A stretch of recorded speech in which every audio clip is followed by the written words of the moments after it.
It'll be fine. Let's all rise for the Pledge of Allegiance. I'm just messing with you guys. I pledge allegiance to the flag of the United States of America and to the republic for which it stands, one nation, under God, indivisible, with liberty and justice for all. Thank you, Sylvia. Council President Harris. Here. Councilor Piper. Here. Councilor Robinson. Here. Councilor Garland. Here. Councilor Young. Here. And soon to be sworn in, Councilor Russell Griffin. Here. Do I have an approval for the agenda? I approve. Make motion to approve the agenda. Second. All in favor? Aye. All opposed? Motion carries. Thank you. And consent agenda, approval of October 3rd, 2017 City Council meeting minutes, approval of October 10th, 2017 City Council meeting minutes, and Resolution 2017-075 authorizing the signing of the updated urban planning area agreement between the City of Sherwood and Washington County. We have some Scrivener's errors that we want to include in these meeting minutes. Do I have a motion to approve consent with Scrivener's errors? I'll make a motion to approve the minutes as presented with the corrections with the Scrivener errors. Second. All in favor? Aye. All opposed? Thank you. Motion carries. We're zipping right Sorry, along. the motion I heard was to approve the minutes. There's also a resolution on the agenda. Yes, with everything. I move that we also approve the resolution 2017-075. Do I have a second? Second. All in favor? Aye. All opposed? Hearing none, motion carries. All right. Citizen comment.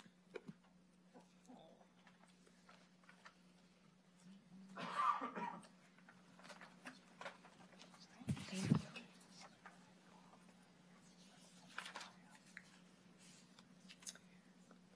Alan Pearson.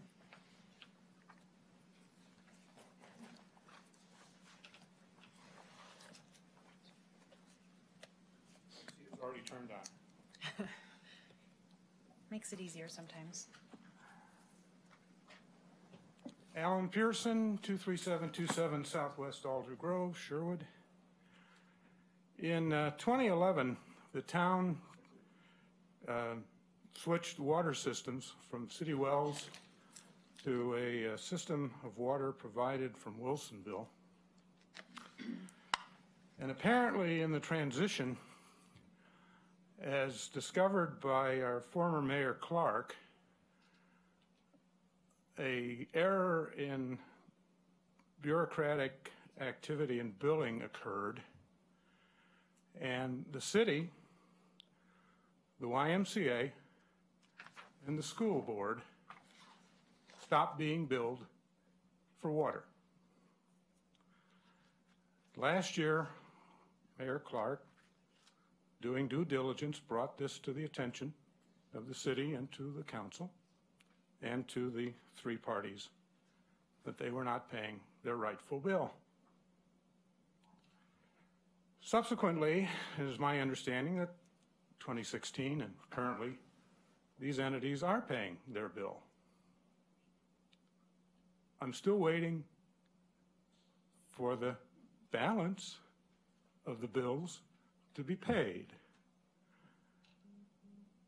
It does not absolve the customer of their responsibility to pay the monies owed to the city, including the city, to the separate, distinct organization known as the Water Commission, Water Board. You're not absolved from paying your bills, folks, simply because bureaucrats forgot to send you the bill in the mail. Sherwood, I've heard time and time again complaints about our water bills, complaints about why don't we do this and why don't we do that and why is traffic so bad and why are crossings unguarded and why are streets unsafe? And the answer is always, we don't have enough money in the budget. Well, money is fungible. And the city is responsible for paying its own bills to the city. I know that sounds strange, but that's the way it works. But the school board is a separate governmental unit. In fact, the school district's borders are not contiguous with the city of Sherwood's. They extend beyond the city limits. They are a separate governmental unit. They get taxes separately from us. It is not the city of Sherwood's responsibility to subsidize the school board's budget. They owe us the money. I seem to remember last year they got a nice windfall of $247 million in a bond. Plus the state threw in a little few million here and there extra. I think they can afford to pay their bill. The YMCA indicates that they're making money. I know you people are going to go into contract negotiation with the Y if you already aren't there. I would very strongly encourage you to have as a stipulation of the contract negotiation, they pay their bill before you sign any new contracts with them. Thank you very much. Thank you.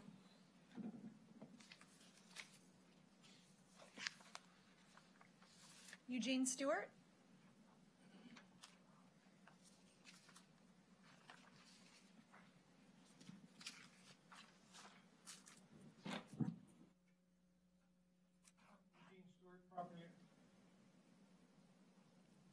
Eugene Stewart, property owner, 22595 Southwest Pine Street.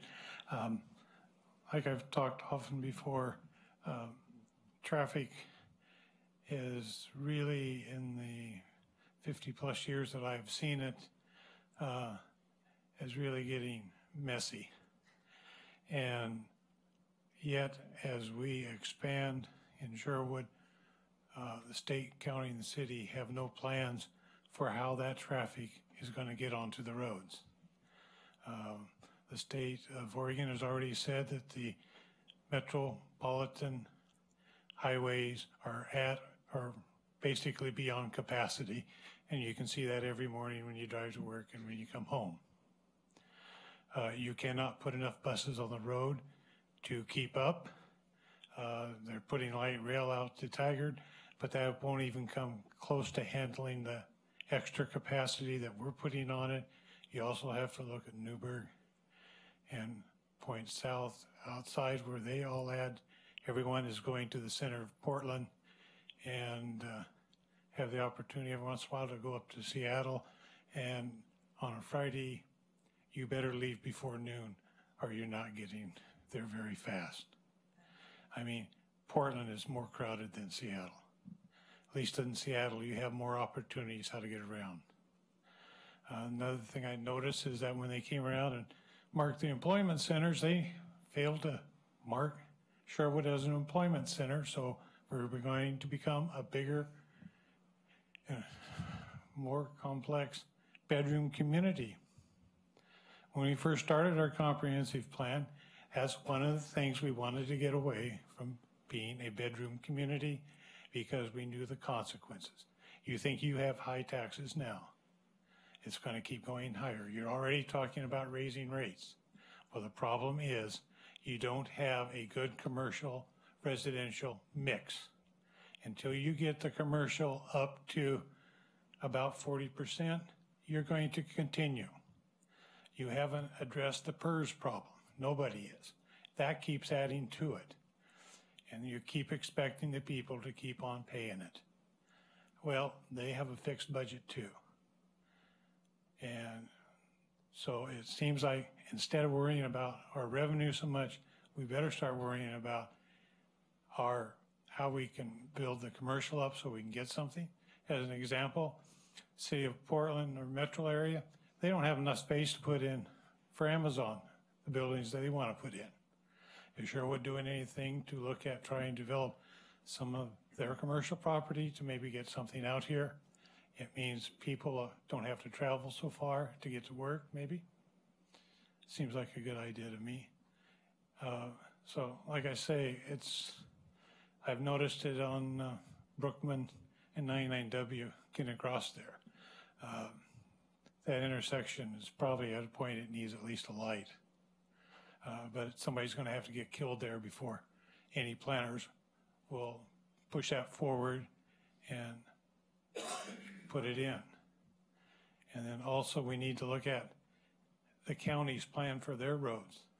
It appears to me that they want a north-south route that'll come from Hillsborough, tie into 124th and I-5. And it probably makes good sense because where's truck traffic going to go? We can't handle it on 12 and Sherwood Road, Toll and Sherwood Road anymore. It's just climbed up. They timed the lights. It didn't seem to solve anything. Thank you. Thank you, Gene. Robert Claus.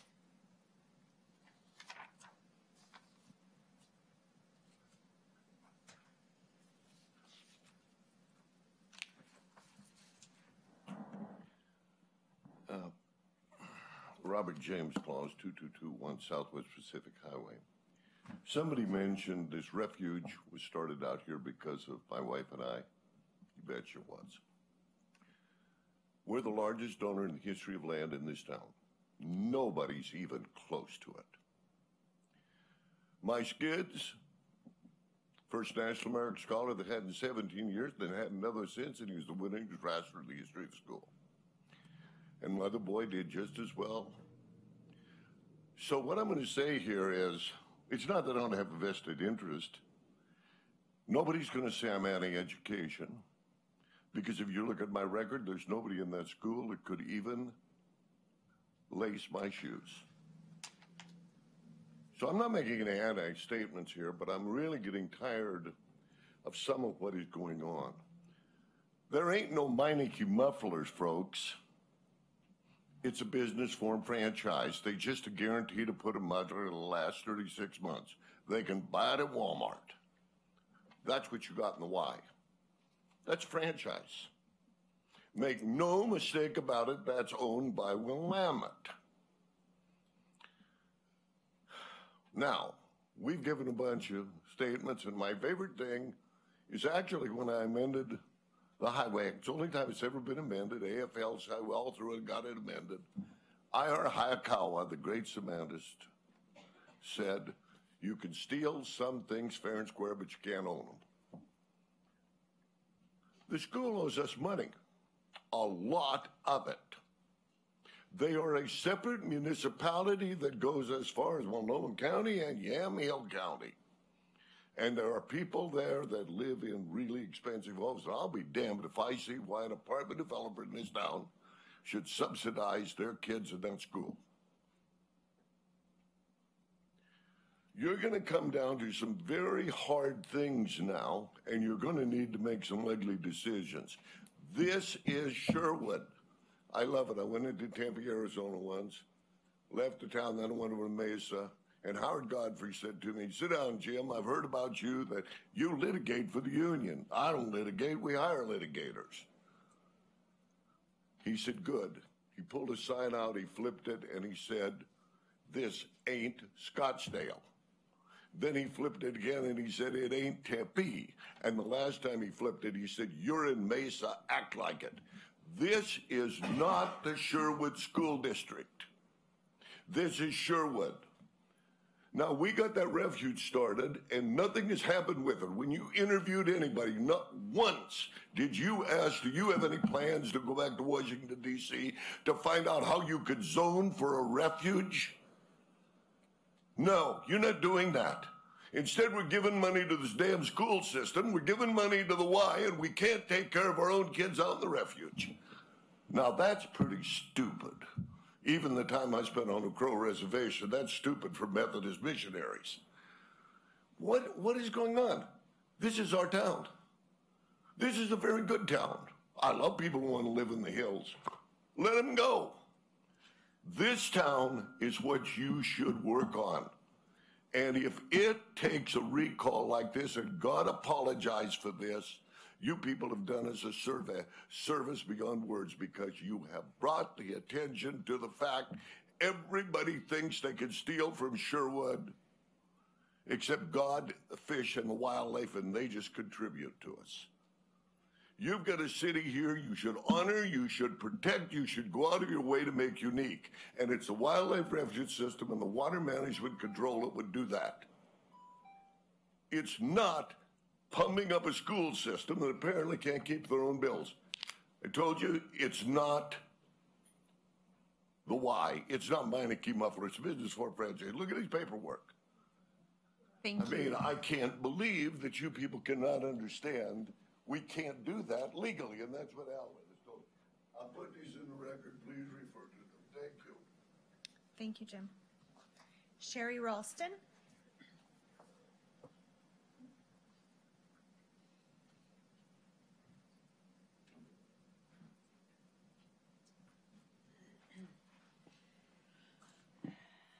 I'm Sherry Ralston. I live at 21029 Southwest LeBeau, and I'm also the owner of the medical marijuana dispensary here in the city of Sherwood.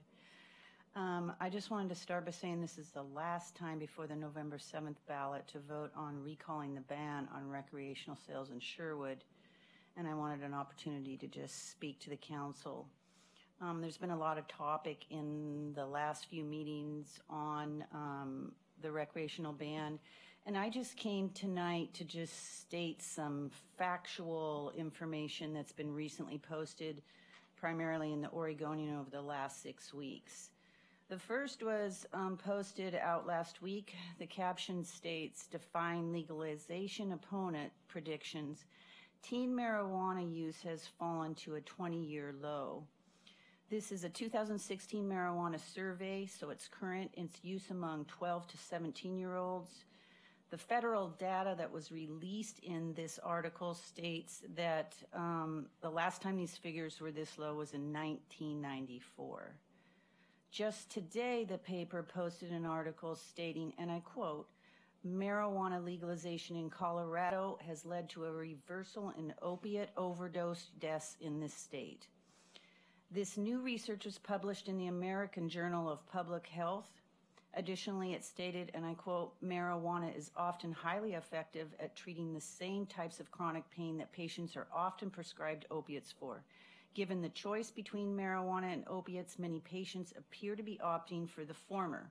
From a public standpoint, this is positive development considering that relative to opiates, marijuana carries essentially zero risk of overdose.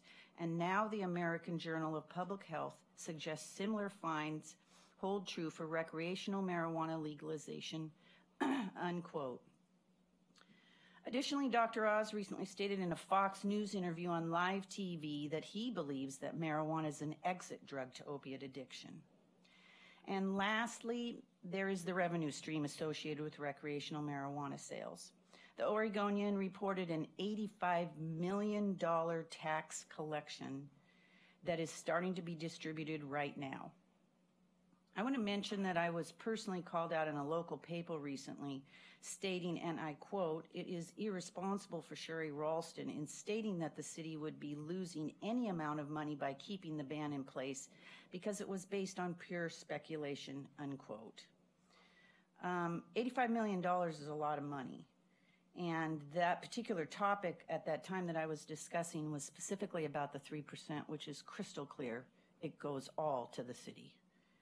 I encourage anyone that wants clarification on the tax revenue or any of the topics that I've discussed to go back and read those full articles and determine what the taxes of the city receives with the ban and what taxes the city receives without the ban. I come tonight to just state recent statistics gathered from federal surveys, National Drug Use and Health Department, and the state of Oregon. Not based on assumptions, speculations, my own personal irresponsible opinion, and I encourage a yes vote to overturn the ban on recreational marijuana sales. Thank you.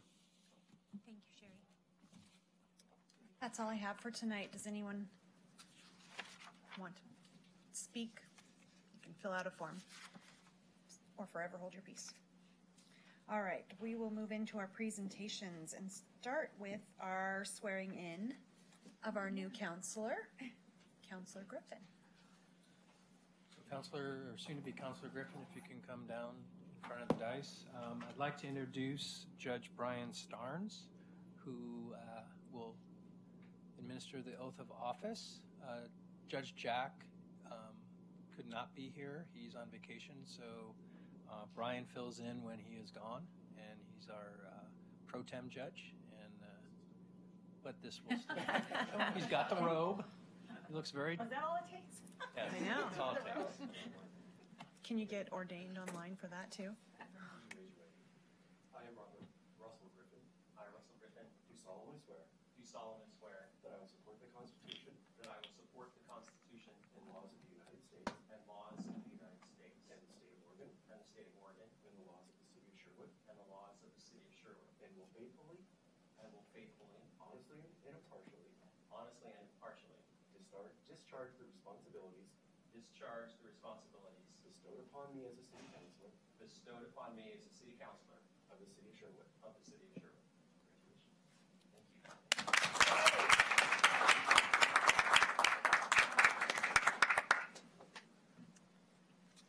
Thank you.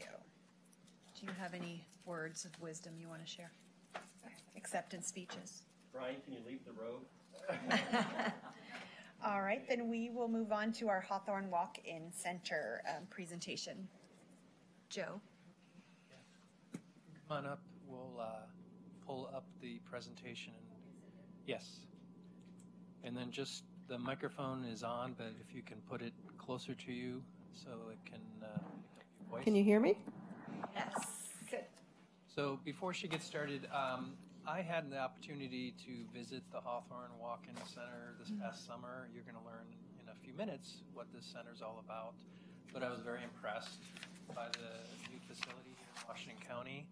And I talked to the folks there. I said, this is a facility that our residents in Sherwood need to know about. So they are here basically. I know they've been kind of making the rounds around the around the county, presenting information, answering questions on what this new facility is.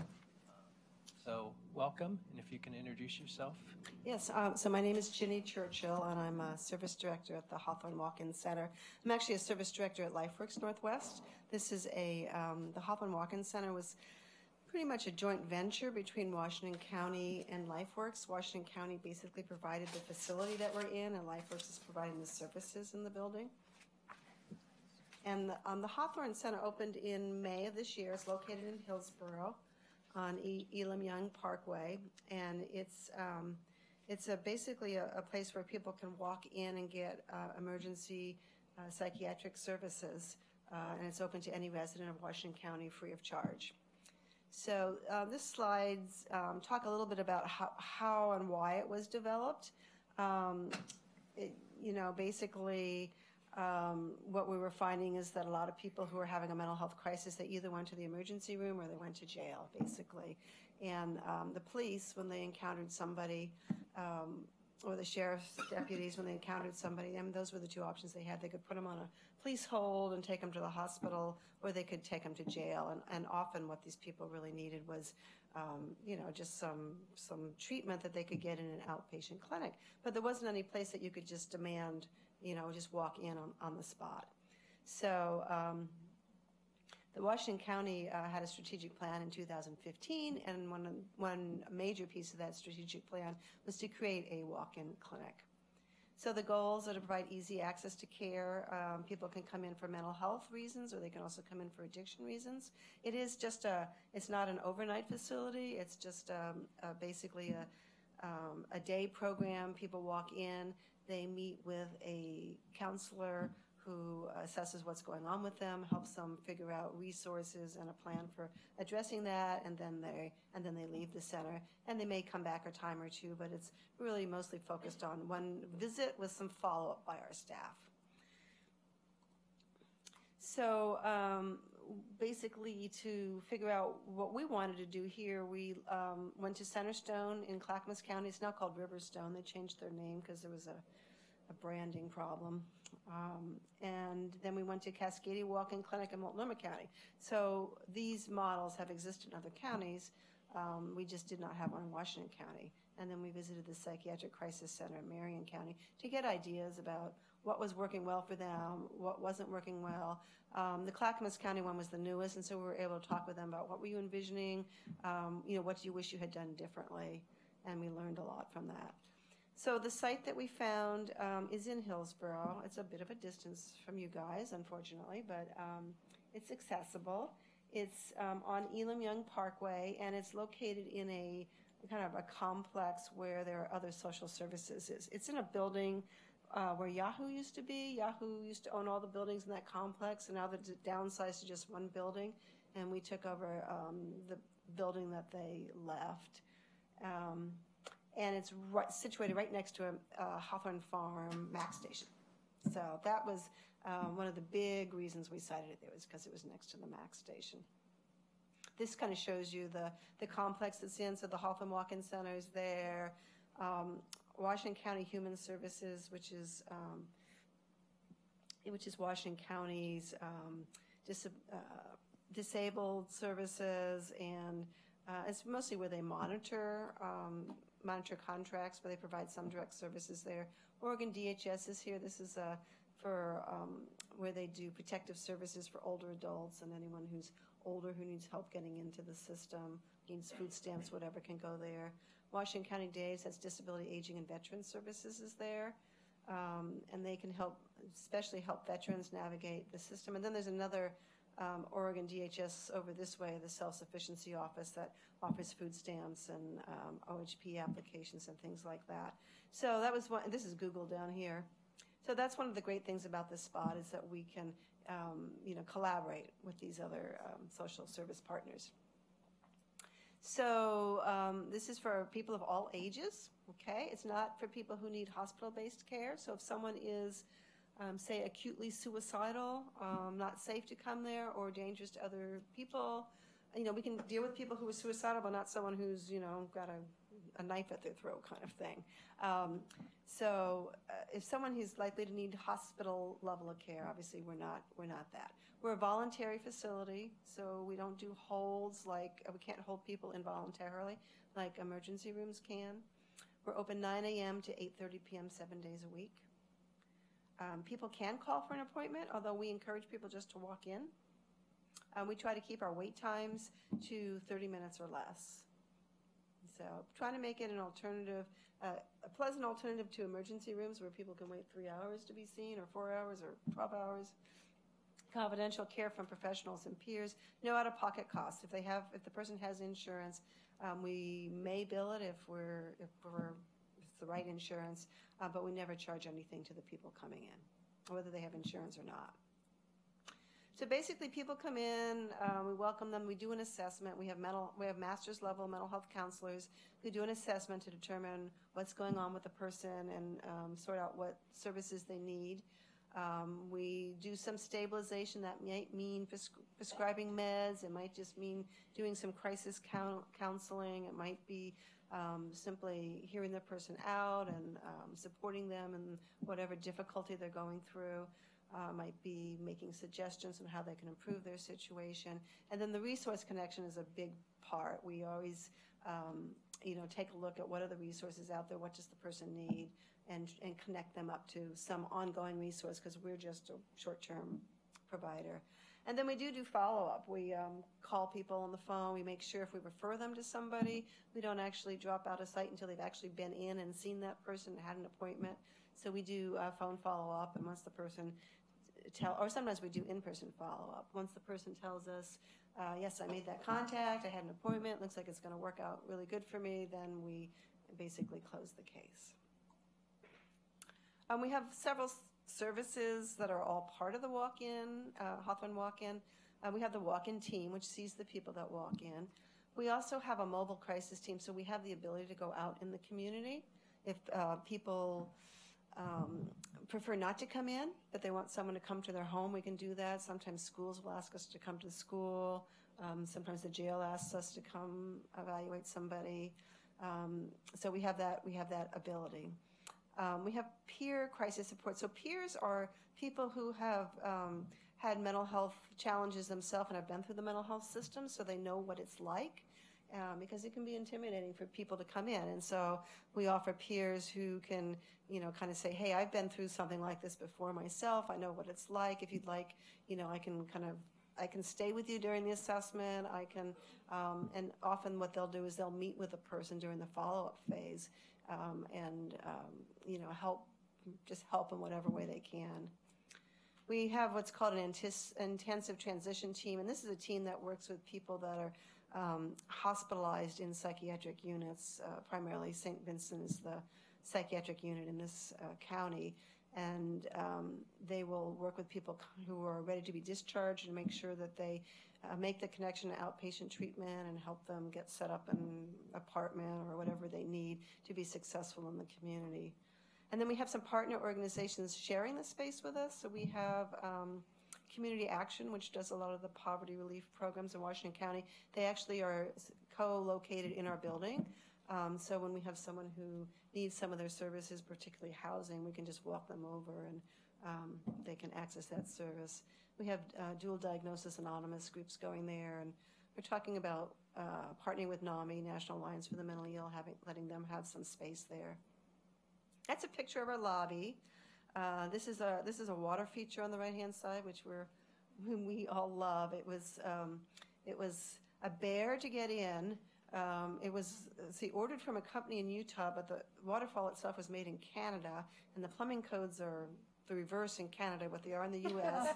And so it came, and it had to be replumbed, and they had to come in and inspect it, and it didn't pass inspection, and they needed a part that you couldn't get in this country, and they had to send to Europe for it. It was unbelievable. And we got it together the night before our open house. So, people were there at midnight making it, putting it together. But it's really nice because it provides this really soothing environment, but it also helps with confidentiality. You can't hear people talking to the receptionist as well because of the water. We have a family waiting room. These are just some pictures. This is it's hard to tell, but we've got toys and things in there for kiddos. And also if someone comes in and they don't want to wait out in the lobby with other people, they're welcome to wait here. This is the peer lounge. So I said we have these peers. There's one of our peers named Jesse sitting in there. We have 6 peers on the team, and one of the other things they offer is they have certain hours that the lounge is open. And so if someone's been working with the team, they might work with us for up to 2 weeks. They might come back a few times, or they might come back to work with a peer. During that time, they're welcome to come in the peer lounge and just meet with a peer. And they have art supplies and games and computers to do job searches and lists of resources and snacks and things like that in there. This is an example of one of our counseling rooms. It's really a very, very beautiful facility. Joe can probably attest to that. The pictures, don't really do it justice, but it's the treatment rooms are really a nice size. One of the things, we got to design it the way we wanted it, and one of the things when you're doing crisis work and you're working with people you don't know, it's great to always have at least one room where there are 2 doors. So if the client gets upset or anxious, they can exit easily without having to jump over the counselor. And if the counselor gets scared, they can exit easily without having to push past the client. And so I remember when we were designing this, I said, well, we need at least one room with 2 doors. So if someone's really agitated, we can take them in there. And our folks at Washington County said, well, why don't we make every room with 2 doors? So all of our treatment rooms have 2 doors, which, is makes it feel really safe and comfortable for, I think, both the clients and the staff. It's also a resource for law enforcement or first responders. We have a separate entrance in the building in the back for law enforcement to come through, so they're not traipsing through the lobby and upsetting people. But they can bring people there that that want to come there voluntarily. So if they encounter someone on the street who might need the resource, they say, hey, can I give you a ride to the Hawthorne Center? And we've got a whole little area in the back set up for them. They bring the person in the back door, and we've got a treatment room that's just set up for them, and we've got a room for the law enforcement where they can charge their equipment, and it has the break room is off of it, so we offer them coffee, and we try to treat them like royalty, so they'll use our services. This is the back door. That's the separate entrance, and also in that area we have we have some food for I mean, typically, a lot of times they're bringing in homeless people, and so we've got some food for people who are hungry, and we've got a clothes closet for people who need clothes. And a closely guarded secret, don't tell anyone, is we have showers back there, or a shower. We don't offer it for people just walking in off the street who want a shower, but if someone's in crisis and getting cleaned up would help resolve their crisis, we have that for them. This is the room the law enforcement room. This is the room where we put the clients, and then this is the work area that they have. This picture on the wall, you can't see it here, but it's a picture of all the police chiefs in Washington County standing in front of the reception desk at the walk-in center. And so sometimes an officer will bring someone else, say, have you been here before? And they'll say, no, I never even heard of it until today. And I say, well, look at this picture. Your boss knows about it. So, and that's a picture of the front entrance to the building.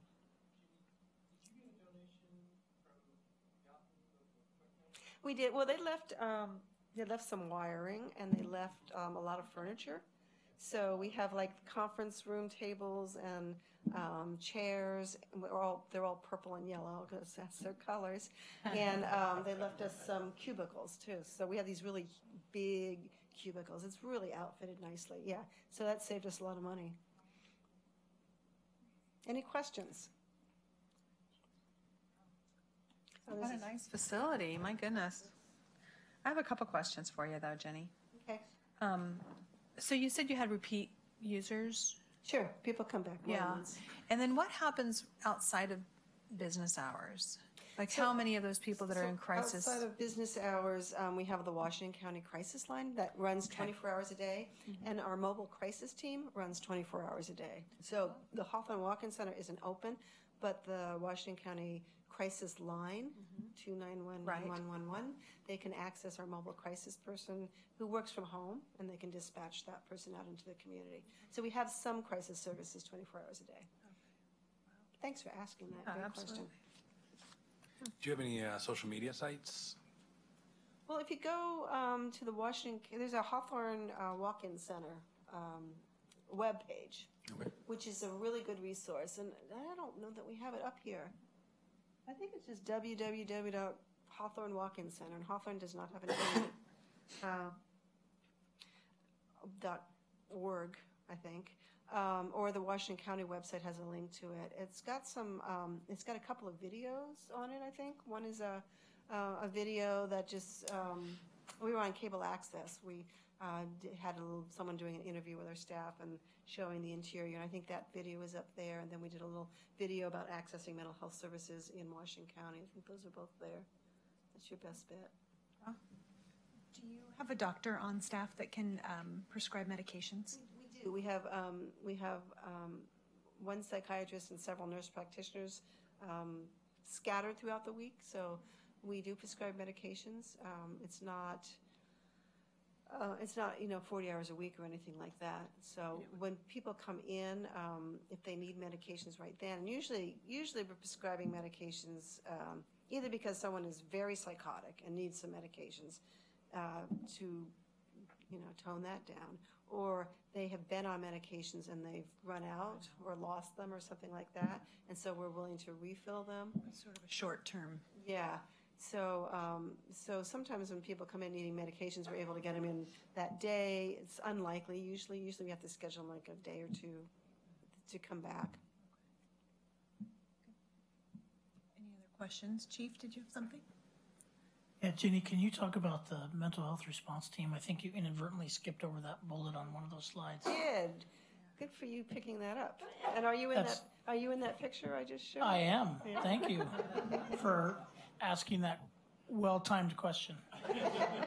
But the MHRT, as we refer to them, is critically important to our patrol folks, so I'll let her talk about that. MHRT is the mental health response team, and this is the group of clinicians. They are part of our staff at the Hawthorne, and they ride along with sheriff's deputies. So I think we have 2 teams every day, and basically they respond to 911 calls that have a mental health component to it. So they're dispatched by 911 whenever a call comes through, and it sounds like there might be a mental health issue going on, then they tend to pick up those calls. And, the rest of the time they're just doing regular law enforcement.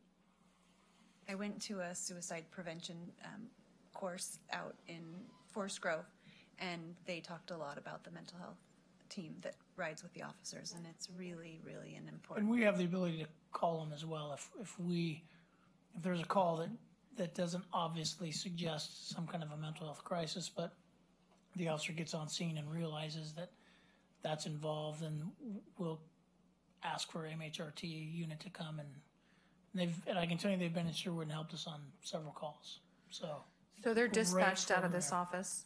Washington They're just, County. I mean, they're dispatched out of the Hawthorne. Washington County. Yeah, it's really, think of a deputy. It's a Washington County deputy.